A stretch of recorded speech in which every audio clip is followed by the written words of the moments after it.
When you look a little more closely at the novels of the wonderful British authors who've done so much to make literature great, you'll find a portrait of rural Britain as vividly drawn as any well-written character.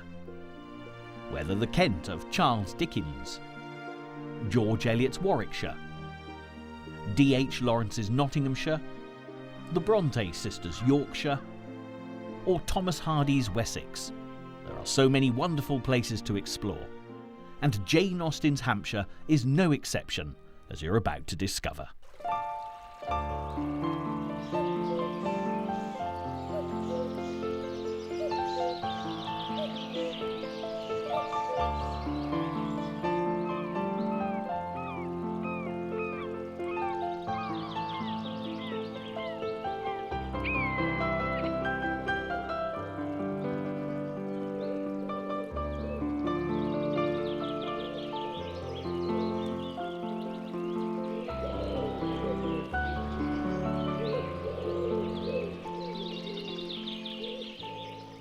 If I tell you that for many people where I'm now standing is considered to be nothing short of hallowed ground, you might think I've just spent a few hours in the pub. Granted, you see before you a classic example of a fine rural landscape, but it is, when all's said and done, a field, albeit a very lovely one. There is, nonetheless, a very good reason for bringing you here, because on this spot, more than 2 centuries ago, a parsonage once stood, where on the 16th of December 1775, a little later than expected, one of the greatest writers of all time was born. The lady in question, for that is undoubtedly the correct way to address her, despite her humble origins, was none other than Jane Austen, the author of Pride and Prejudice, and the creator of literature's favourite couple, the dashingly handsome Mr. Darcy and the truly delectable Elizabeth Bennet. Although there's not a lot to see in Home Meadow, as the field is now known, with the old rectory having been demolished in the 1820s, inside this clump of stinging nettles, you can still find the remnants of the well and old pump that would have served the washhouse in Jane Austen's time. Also, the slope here, we have it on good authority, was one Jane used to enjoy rolling down as a child. And in case you're wondering just who that authority might have been, it's none other than the great lady herself, having written about Catherine Morland, her charmingly spirited heroine from Northanger Abbey, doing the exact same thing. You can relax though, you're not going to be subjected to a visual demonstration. I shall have a roll later when everyone else has left. But I would just like to point out this stunning lime tree, which was planted in 1813 by Jane's older brother, James. But before we make the acquaintance of the rest of the Austen family, we'll take a stroll along the lane to find the delightful church of St. Nicholas, which is such an integral part of the Jane Austen story.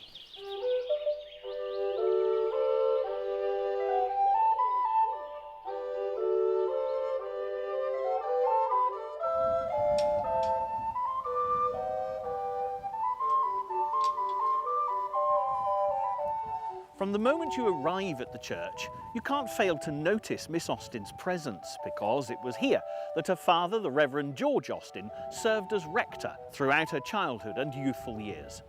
In fact, Jane's brothers James and Henry were subsequent rectors of Steventon, as was her nephew William Knight, resulting in a family tradition that spanned an incredible, uninterrupted 114 years.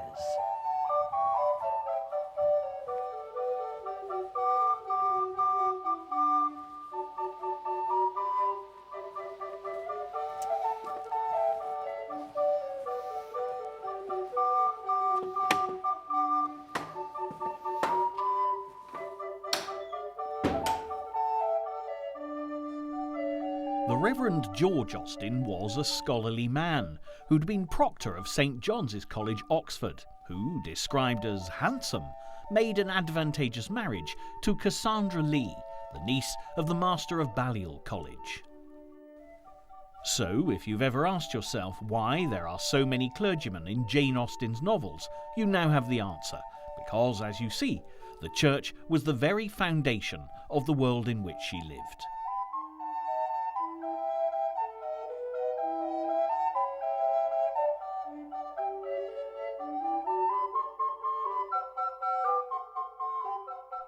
By the time the Reverend George moved to Steventon Rectory, he and his wife already had 3 sons, James, George and Edward, and once here they were quickly followed by Henry, and then the first Austen girl, Jane's beloved sister, Cassandra. Brother Frank arrived before Jane's birth in 1775, and last but not least came Brother Charles to complete the family.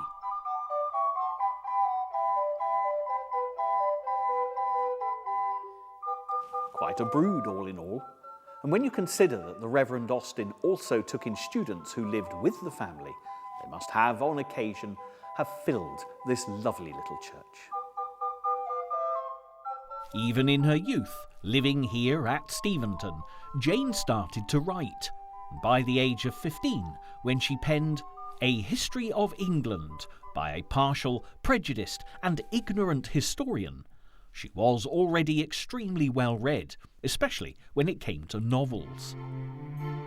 Also, as Jane grew into a fine-looking young lady, she, along with her sister Cassandra, had certainly attracted the attention of the young men in the district, if the words of their cousin Eliza are to be believed, when she described them as 2 of the prettiest girls in England.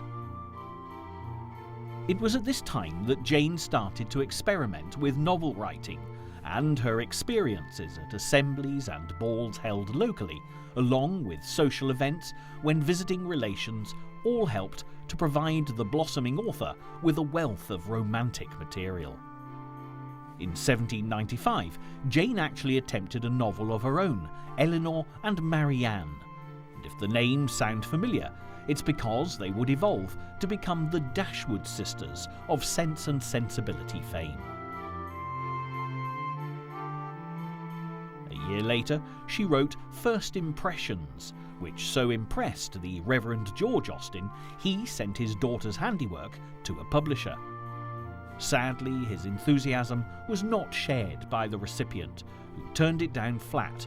But as it would reappear as Pride and Prejudice some years later, such fatherly approval was certainly justified. Another early work that would also be retitled was Susan, written in 1798, and this version of what would later become Northanger Abbey focused on a young country girl's introduction to the fashionable society of Bath. This beautiful city, often associated with Jane Austen, provided much inspiration. However, it can come as something of a surprise to discover that Jane actually disliked Bath, although in fairness, this was not altogether the fault of the city.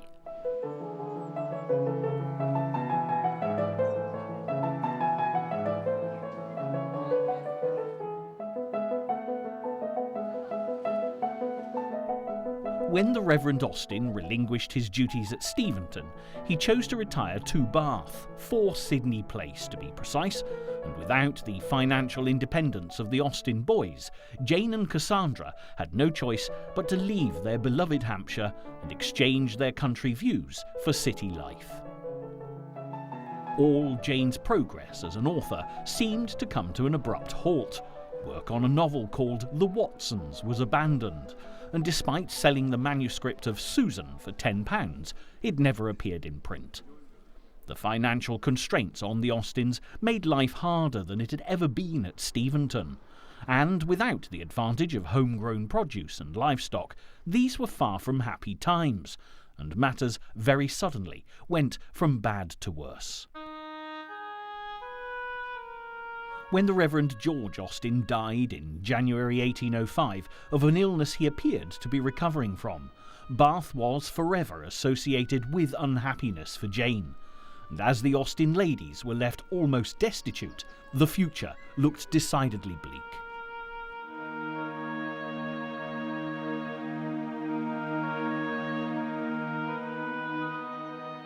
But during her Bath years, Jane did enjoy one great advantage. Because summers in the city were hot and stuffy, there would be seaside visits that provided her with experiences she would never forget, and thanks to her wonderful writing, they are experiences we can all share.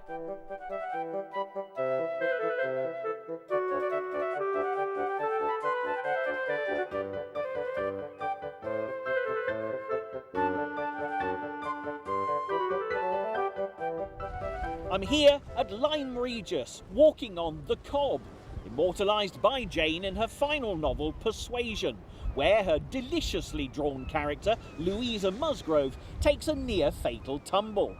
Actually, Jane Austen devotees will tell you that this is the most exciting attribute of this particular lady, and it is without doubt only because of this remarkable place that she's so often remembered. Even the great Victorian romantic poet Alfred Lord Tennyson, when visiting Lyme, cried out at his guide, "Don't talk to me of the Duke of Monmouth, show me the steps from which Louisa Musgrove fell," proving beyond all doubt just how evocative Jane Austen's description of the event truly was. There was too much wind to make the high part of the new Cobb pleasant for the ladies, and they agreed to get down the steps to the lower, and all were contented to pass quietly and carefully down the steep flight, excepting Louisa.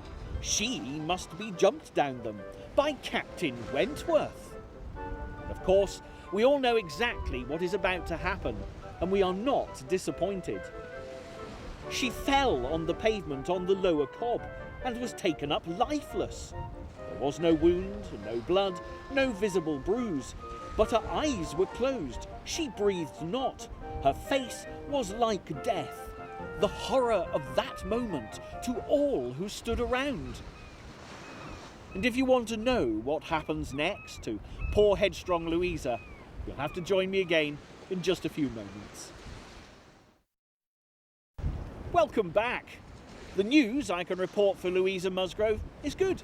The rival for the heart and hand of Captain Wentworth, the true love of Persuasion's timid heroine Anne Elliot, Louisa, is granted her survival. But in classic Austen style, she learns the error of her wild ways, leaves Captain Wentworth to the deserving Anne, and becomes engaged to a fine fellow, more suited to her reformed character. But what, I hear you ask, of Jane? Well, we know that things must have started to look up for the destitute Austen ladies. After all, there are 6 fabulous novels, still in print to this day. And if you'd like to discover where they were written, we need to return to Hampshire and the picturesque village of Chawton.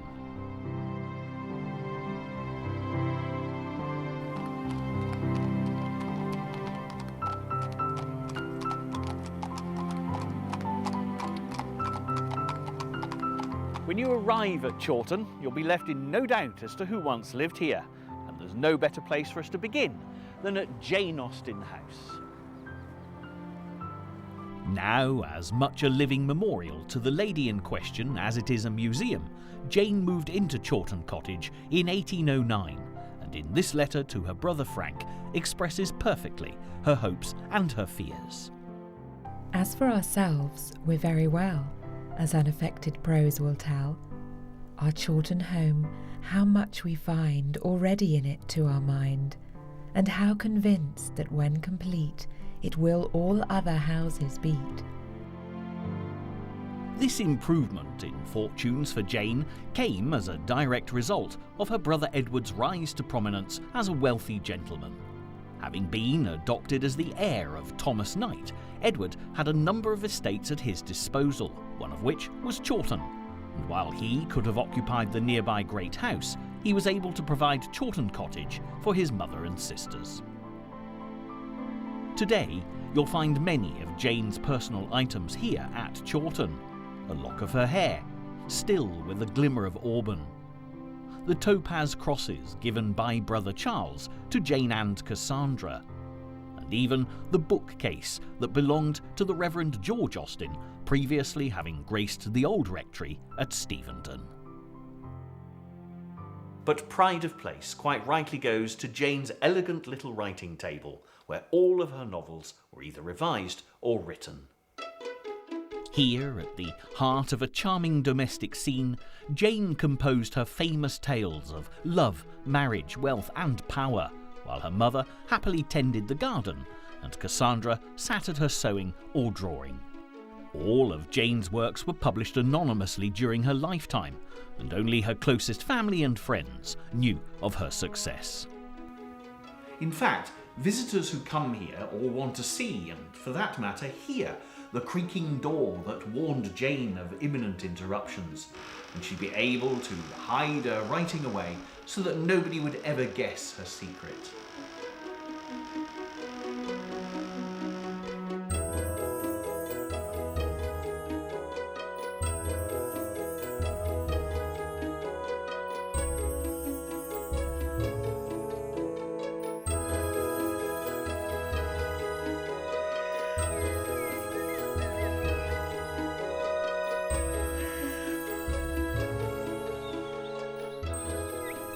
Looking around this delightful garden, it's evident that Jane Austen, with her love of the rural landscape, would have been much happier here than in the middle of a big city, no matter how elegant it might have been. By the time Jane reached Chawton, she would also have been all too aware that her chances of marrying and having a family of her own were now gone, which would have made attending all the society balls and assemblies that would once have entertained her all the harder to bear. In no time at all, accepting her lot in life, Jane set to work, transforming Elinor and Marianne into Sense and Sensibility, turning to her memories of the Devon coast as a setting for her tale. Published in 1811, this work by A Lady was a success, and she followed it in 1813 with Pride and Prejudice, perhaps her finest work. Bright, light, sparkling and full of wit and wisdom, the opening lines serve notice that this is an author with a story worth the telling. It is a truth universally acknowledged that a single man in possession of a good fortune must be in want of a wife. However little known the feelings or views of such a man may be, on his first entering a neighbourhood, this truth is so well fixed in the minds of the surrounding families that he is considered as the rightful property of someone or other of their daughters. Later, when Jane was asked for advice on novel writing by her niece Anna, she explained that 3 or 4 families in a country village is the very thing to work on. And with the phenomenal success of Pride and Prejudice that does this very thing, it was evidently advice that was well worth taking. And you only have to take a walk around Chawton, wander amongst the graves at the churchyard where both Mrs. Austen and Cassandra's can be found, to see where so much of her inspiration came from, building on her earlier experiences at Steventon, when the ideas for both Sense and Sensibility and Pride and Prejudice had first taken shape.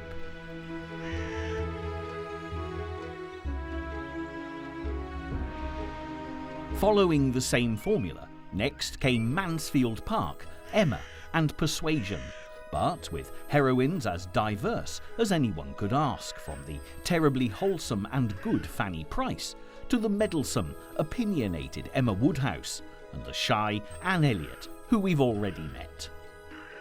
And all the while, the beautiful English countryside and ever-changing rural landscape continued to provide the perfect backdrop for Jane's alluring ladies and handsome gentlemen.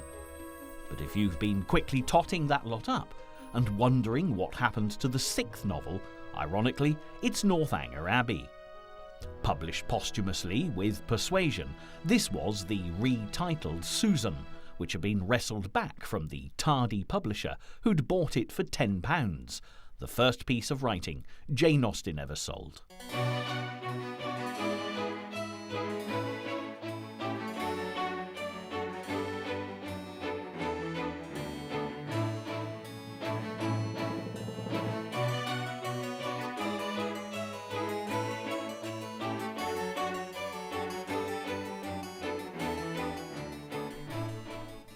But there was to be no happy ending for Jane, no Mr. Darcy or Captain Wentworth to whisk her away when all hope of romance was gone. Jane fell ill while working on Persuasion, and although it's now believed she was probably suffering from Addison's disease, there was nothing known of the condition or how to treat it back in the early 1800s. From struggling to walk and even ride in the donkey carriage that's been so lovingly restored here at Chawton, Jane was taken to Winchester for the best medical care available.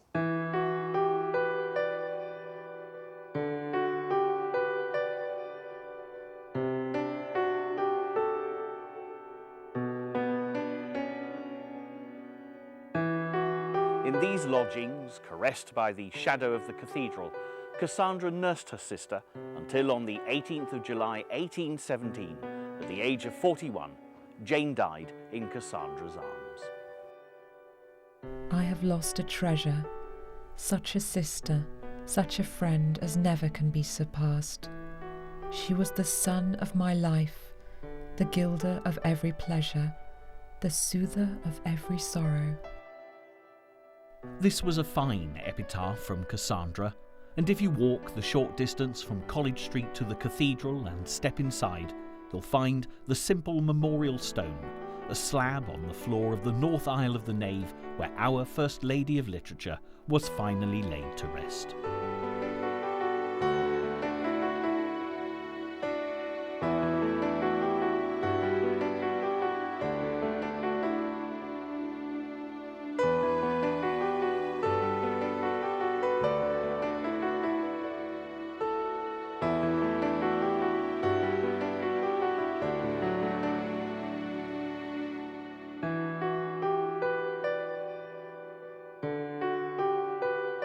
But to complete our literary journey through Jane Austen country, we'll return to the cherished home of our authoress and let her words speak out for themselves one more time.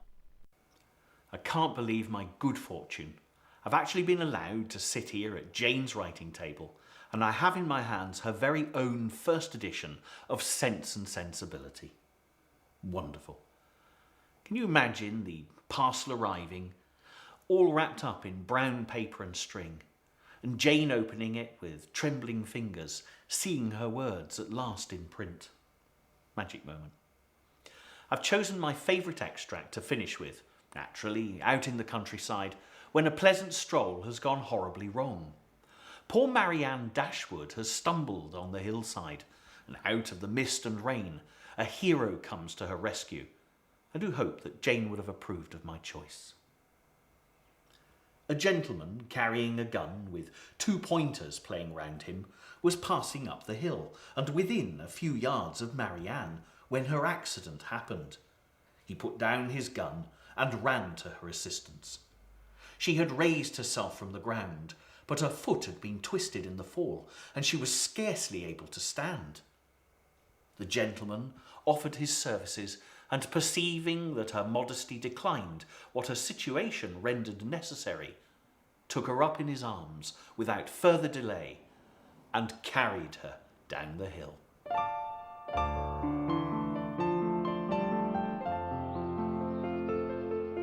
I do hope you've enjoyed this journey through Jane Austen's Hampshire. I never tire of visiting this beautiful countryside. But if you'd like to continue this exploration of rural Britain, join me next time when we'll be discovering another of the nation's finest landscapes, responsible for inspiring more of literature's best-loved classics.